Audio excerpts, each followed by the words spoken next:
Deus Pai, Deus aqui o teu filho, o teu escolhido, o teu ungido. Senhor, no nome de Jesus, ó Pai, nem sabemos que Ele está, ó Pai, nas tuas mãos. Senhor, mas neste momento a tua igreja está com as mãos estendidas para o teu filho, ó Pai, para lhe pedir, meu Senhor, que o Senhor venha descer, ó Pai, com o teu renovo sobre a vida dele. Senhor, neste momento o Senhor venha descer com a tua sabedoria do alto dos céus, ó Pai, para que Ele venha, ó Pai, ser canal de bênção nesta manhã na tua casa. Que Ele venha falar, meu Senhor, aquilo, ó Pai, ao qual o Senhor vai colocar no coração e nos lábios dele. Então, meu Senhor, seja com Ele. Jogue por terra todo ladrão de palavra. Jogue por terra todo impedimento, ó Pai, do teu filho, ó Pai, de falar aquilo, meu Senhor, que o Senhor quer falar conosco nesta manhã. Então, seja com Ele. Use Ele com ousadia e intrepidez. Sendo mel ou sendo fel. Que o Senhor venha falar através do teu filho nesta manhã, para que nós possamos ouvir e guardar a tua palavra no nosso coração. E assim nós te oramos, com a certeza que sairemos daqui alimentados, ó Pai de ti, no nome de Jesus. E a igreja que diga amém. Pastor Fábio, no nome de Jesus. Glória a Deus. Pai do Senhor, os irmãos, amém? Amém. Vamos ter uma conversa com vocês hoje. Deus vai ter uma conversa contigo, amém? Mas é mel, amém? Glória a Deus. Glória a Deus. É mel. Mel bem doce. Se você vier com a compota, você vai levar para casa. Atos dos Apóstolos, capítulo de número 6. Quem está com paciência hoje para escutar a palavra do Senhor, diga glória. Glória a Deus. Eu fiz aqui 18 tópicos. Não sei se eu vou falar tudo, porque às vezes a gente pensa uma coisa, mas os nossos pensamentos não são o mesmo de Deus. Mas em nome de Jesus Ele vai nos permitir falar. E eu tenho certeza que isso vai acrescentar muito para a tua vida. Atos dos Apóstolos, capítulo de número meia dúzia, versículo de número 1. Aquele que porventura possa colocar sobre os seus pés, em reverência à palavra do Senhor. Se você não pode, não tem problema. Se você está com alguma dificuldade, pode ficar sentadinho que o Papai do Céu vai te abençoar da mesma forma. Diz a palavra do Senhor no versículo 1. Ora, naqueles dias, multiplicando-se o número de discípulos, houve uma queixa entre eles. Os judeus helenistas protestantes, de repente a minha versão está um pouquinho diferente da de vocês. Vamos ler de novo, eu vou ler aqui. Vamos ler junto aqui para a gente não. Às vezes a gente embola a mente, né? Uma versão junto com a outra. Então vamos ler aqui pelo telão para você entender. Ora, naqueles dias, crescendo o número dos discípulos, houve uma murmuração dos helenistas contra os hebreus, porque as viúvas daqueles estavam sendo esquecidas na distribuição diária. E os 12, convocando a multidão dos discípulos, disseram: não é razoável que nós deixemos a palavra de Deus e sirvamos às mesas. Escolhei, pois, irmãos, dentre vós, 7 homens de boa reputação. Presta atenção nisso, ó. 7 homens de boa reputação. Cadê? Me seguindo. 7 homens de boa reputação, cheios do Espírito Santo e de sabedoria. 7 homens de boa reputação, cheios do Espírito Santo e de sabedoria. De quê? Boa reputação, cheios do Espírito Santo e sabedoria. Continuamos. Aos três tópicos aí. Ele estava buscando 3 coisas aí nesses varões, né? As quais encarreguemos deste serviço. Mas nós perseveraremos na oração, e no ministério da palavra. O parecer agradou a todos, e elegeram a Estevão, homem cheio de fé, cheio do Espírito Santo. Elegeram a Filipe também, elegeram também a Prócoro, a Nicanor, Simão Pármenas e Nicolau, prosélito de Antioquia, e os apresentaram perante os apóstolos. Estes, tendo orado, lhes impuseram as mãos. Versículo 7. E divulgava-se a palavra de Deus, de sorte que se multiplicava muito o número dos discípulos em Jerusalém, e muitos sacerdotes obedeciam à fé. Podeis assentar no nome.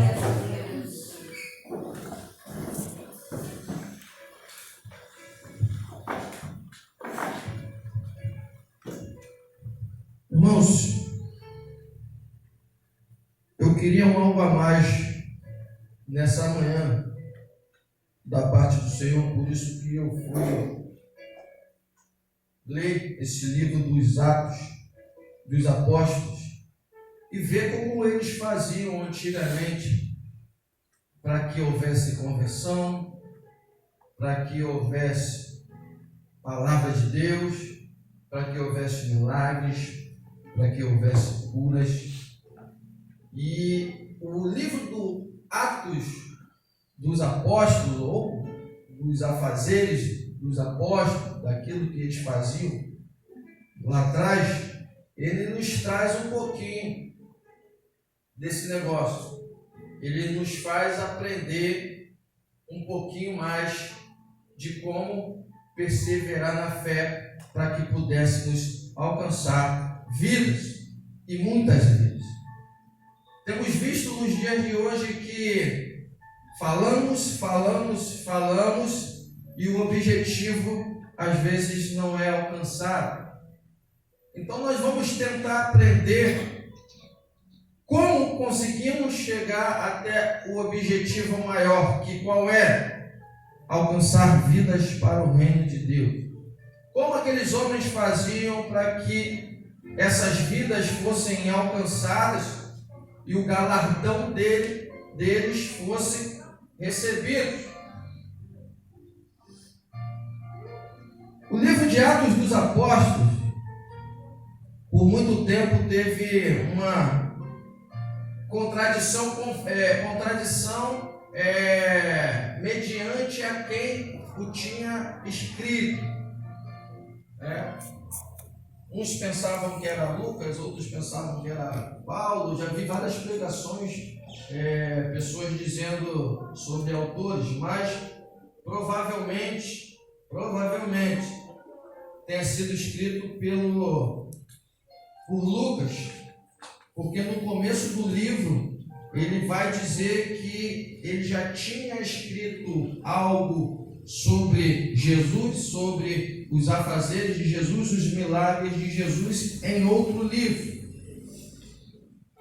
Então hoje, na maioria dos estudiosos, eles dizem que Lucas é o autor do Atos dos Apóstolos, e eu também penso assim. Se tivesse que dar um tema para essa mensagem de hoje, eu diria, e você já pegue isso para você, porque eu tirei isso da Bíblia, que o maior não é aquele que é o cargo eclesiástico, que tem o cargo eclesiástico. O maior é aquele que tem mais intimidade com Deus. Eu consigo aprender isso no livro do Atos dos Apóstolos, e daqui a pouco eu vou te mostrar isso. Então não importa qual é o nível que você está dentro de uma congregação, não importa qual é o seu cargo eclesiástico, porque tudo tem um tempo para Deus. Mas eu posso estar aqui no maior cargo eclesiástico, de repente hoje, junto com a pastora Cátia, junto com o futuro pastor Alex, mas no reino espiritual eu posso ser menor do que você. Por quê? Porque o maior com Deus é aquele que tem mais intimidade com Ele. O maior com Deus é aquele que mais busca. O maior com Deus é aquele que mais ora. O maior com Deus é aquele que mais jejua. O maior com Deus é aquele que mais se apresenta para aprender da sua palavra, a palavra da verdade. E esse sim é o que se achega mais a Deus, porque é necessário que aqueles que se apresentem a Deus, que aqueles que chegam até Deus, creiam que Ele exista e faça e cumprir os seus mandamentos. E assim Ele consegue te galardoar. Então, se eu tivesse que dar um tema nessa noite, nessa manhã, eu iria te dar. Não importa o seu cargo eclesiástico. O que para Deus importa é a intimidade que você tem com Ele. Glória a Deus. Lucas começa a falar no livro de Apóstolos, dos Atos dos Apóstolos. Ele começa a declarar Deus, começa a declarar Jesus, começa a ensinar que nós estávamos mortos e Jesus, o plano perfeito, o Cordeiro de Deus, agora é enviado para nos salvar. Lucas começa a ensinar e aí, através daquela mensagem, os povos começam a entender quem era Jesus, até chegarmos isso em Atos 1.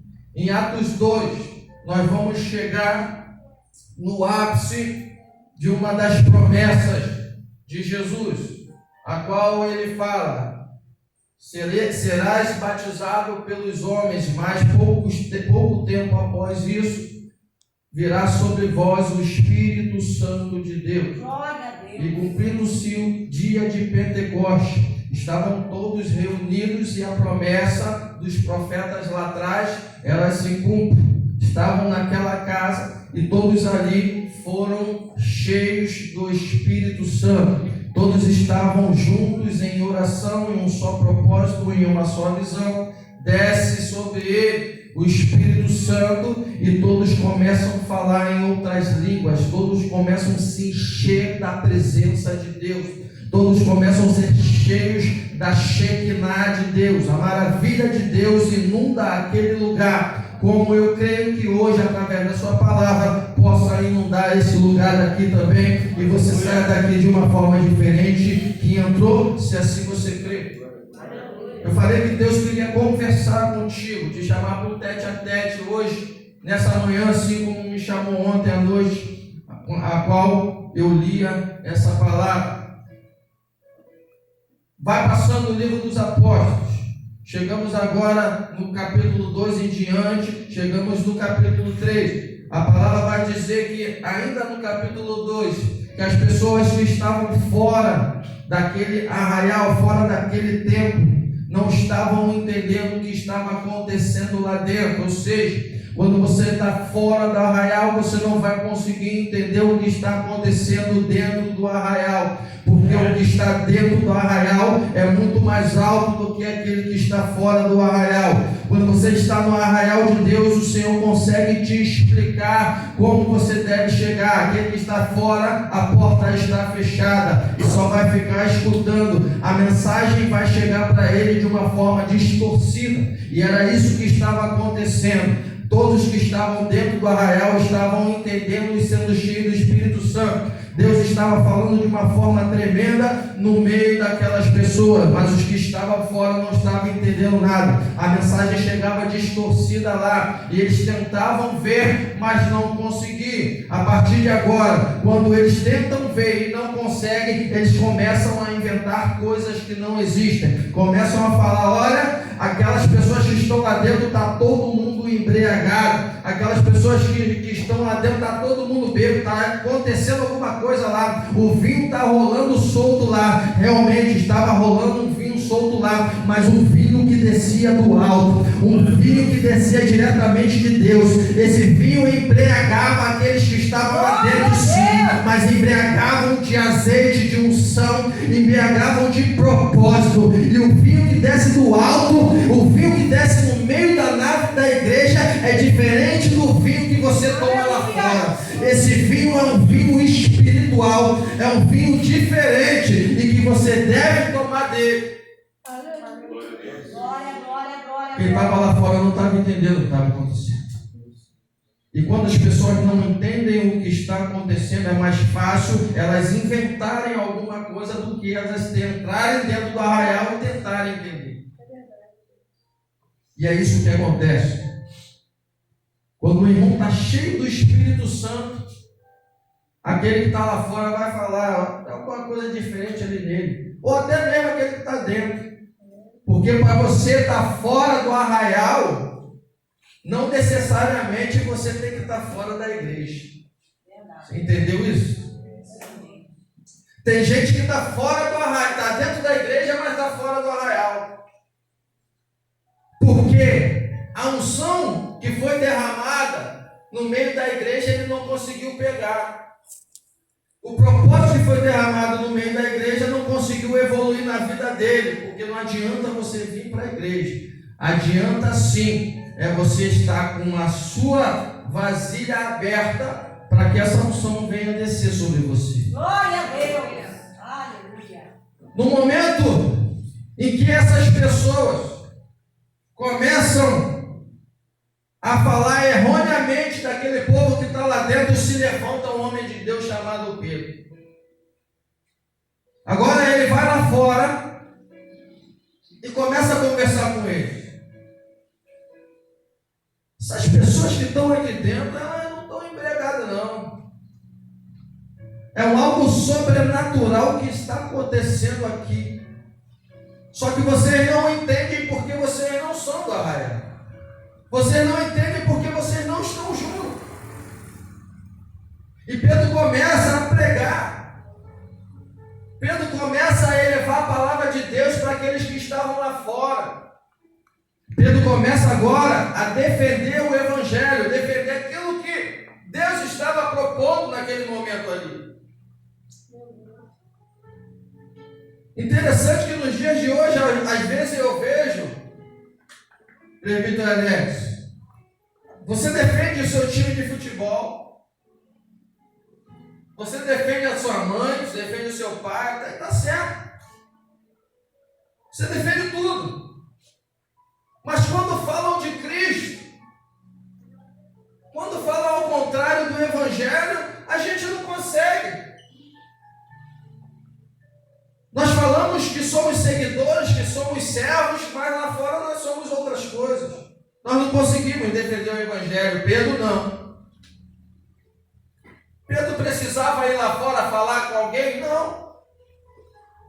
A Bíblia fala, ó, apenas pregue, porque quem faz o mover sou eu. Quem cria o arrependimento sou eu. O Espírito Santo que transforma. Mas mesmo assim ele vai lá fora defender o Evangelho de Cristo e defender também aqueles que estavam lá dentro. Fala, vocês não entendem aquilo que está acontecendo. Vocês não sabem. E nem querem saber. Nem procuram saber.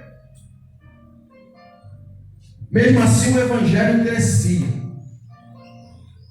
E agora só estão com 11 apóstolos, porque a Bíblia diz que Judas já tinha, partido para o lugar de destino dele. Então agora eles fazem um censo entre eles ali para convocar um para colocar no lugar de Judas. Acham um homem chamado Matias, colocam no lugar de Judas. Agora eles estão com 12 de novo. Seguem propagando o Evangelho. Seguem indo ao encontro do reino.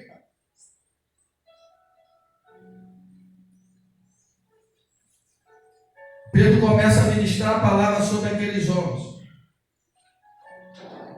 Aqueles homens, a palavra de Pedro era tão sobrenatural, tão forte e com tanta ousadia, que agora vai dizer que 3.000 daqueles homens se convertem ao Senhor. Glória a Deus.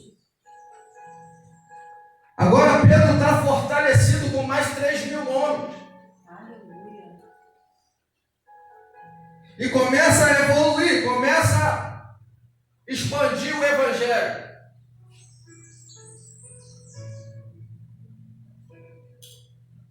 Chegam agora numa nova cidade.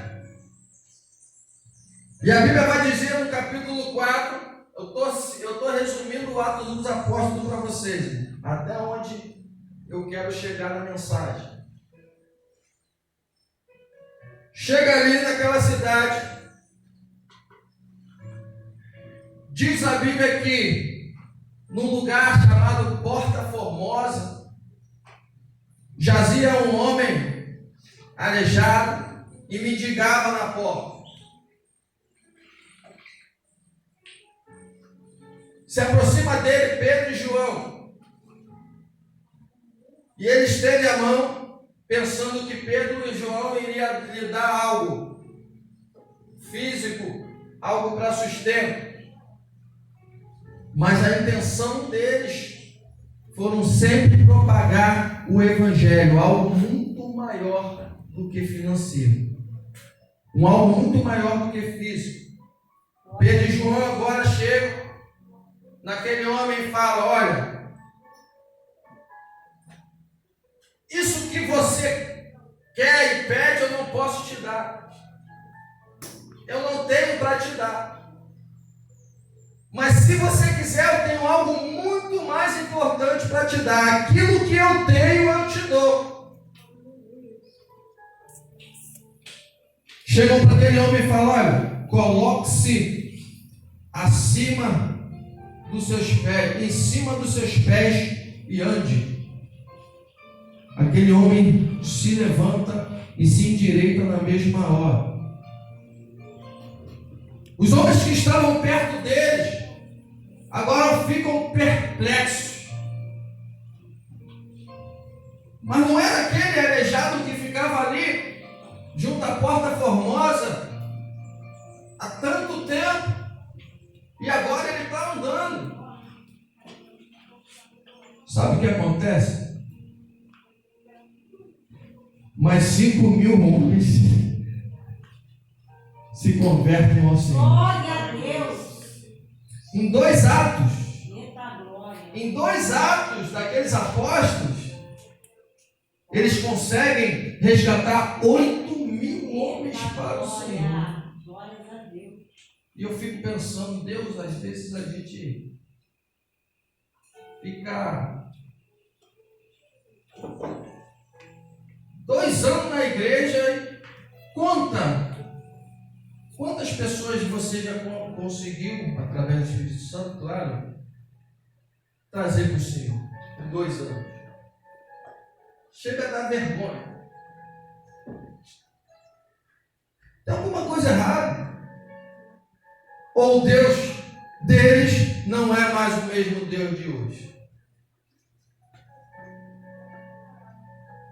O Evangelho tem que ser pregado com ousadia. E aí às vezes você fala: olha, mas eu sou tão pequenininho, como é que eu vou fazer isso? Vamos chegar, essa é a mensagem de hoje. Sabendo que pessoas estavam se convertendo ao Evangelho genuíno de Jesus Cristo, os chefes do Sinédrio, agora os doutores da lei, aqueles que se sentiam maior do que todo mundo e que tinham a lei debaixo dos teus braços para ordenar, para mandar, para matar, agora começam a se enfurecer com Pedro e João. E o que eles fazem? Coloca Pedro, amém? Amém. Se você quiser receber de Deus, você tem que prestar atenção na palavra. Aleluia, Jesus. Você quer mudar de história e ser grande? quer converter almas, você tem que prestar atenção na palavra. Glória a Deus. Presta atenção numa coisa, irmão. Não existe nenhuma profecia acima da palavra, amém? Então, se a palavra estiver ministrada e você profetizar, não é de Deus. Se a palavra estiver sendo ministrada e você estiver entregando algo para alguém, não é de Deus. Se a palavra estiver sendo ministrada e você estiver distraído, não é de Deus. Não existe nenhuma profecia acima da palavra. A palavra é acima de todas as coisas. E como ela é acima de todas as coisas, se você der importância para ela, eu tenho certeza que você também vai ficar acima de todas as coisas, junto com a palavra de Deus. Aleluia, Jesus. Obrigada, Deus. Isso é bíblico, tá? Não sou eu que estou falando, não. E aí eles são presos, pastora Cátia. Simplesmente porque eles converteram 8.000 homens e aqueles que eram doutores da lei não queriam isso. A famosa perseguição. Só que para eles já não importavam mais eles estarem encarcerados. Sabe por quê? Porque o evangelho já tinha sido pregado. Glória a Deus, aleluia. E eles já tinham uma igreja formada ali naquele Oh, lugar. aleluia, aleluia. Quer ver como era a igreja? Espírito Santo. Aleluia. Glória, glória, glória, glória. Irmãos, nós temos que ser essa igreja. Aleluia. Ah, Deus, me permita achar essa igreja.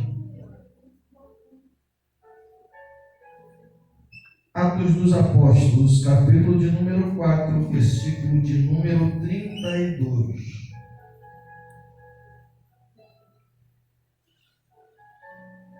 Daqui a pouco eu vou entrar na mensagem. Ó, tem um tópicozinho aí em cima, não tem? Baixa um pouquinho por gentileza. Olha lá, ó. A comunidade de bens entre os primeiros cristãos. Primeiros cristãos já significa o quê? Que já existia uma igreja ali, sim ou não? Sim. Já existia um povo ali, sim ou não? Sim. Sim. Olha como é que era essa igreja, pastora Cátia. Será que um dia as igrejas do Brasil chegam a ser como era? Da multidão dos que criam, era um só o coração. Eita glória, forte. Eita glória. Era uma só alma. Forte demais. Ninguém dizia que coisa alguma da que possuía era sua própria, mas todas as coisas lhes eram em comum. O meu carro não era meu. O meu carro era de nós todos. Se você precisasse, pega lá. Não dá, pode pegar meu carro, pode dirigir. A tua casa não era sua. Se tinha um irmão que você sabia que ele morava em um lugar que a chuva veio e destruiu a casa dele, então a sua casa não era só sua, a sua casa era dele também. Vem pra cá.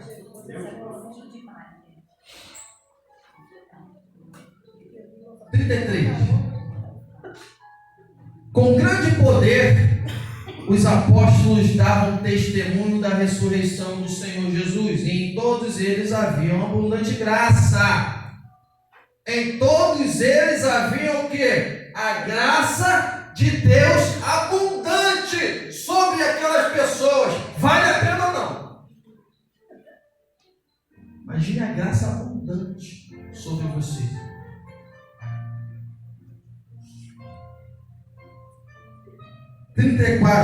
Não havia uma só pessoa necessitada entre eles. Ninguém passava fome.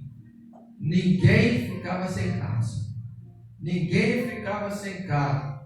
Ninguém ficava sem dinheiro. Ninguém ficava sem provisão.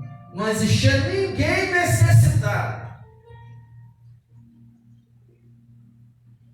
Pois os que possuíam terras ou casas as vendiam e traziam o dinheiro da venda e o depositavam aos pés dos apóstolos, que por sua vez repartiam conforme a necessidade de cada um. Você está no seu emprego, você foi mandado embora e recebeu 50 mil de indenização. Aí sabe o que eles fazem?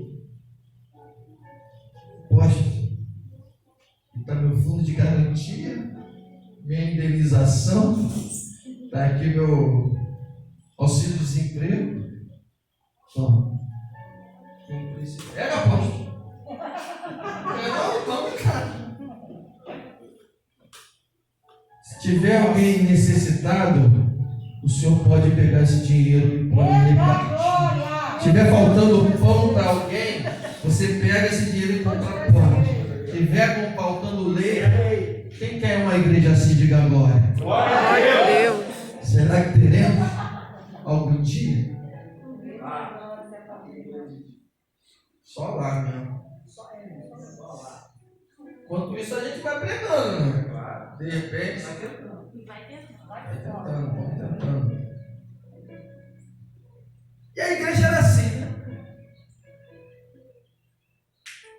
E aí, os apóstolos, como não tinham nada a que condenar, eles foram presos na mão grande, mas não tinham o que acusar para ele. Você matou, você roubou, você persuadiu,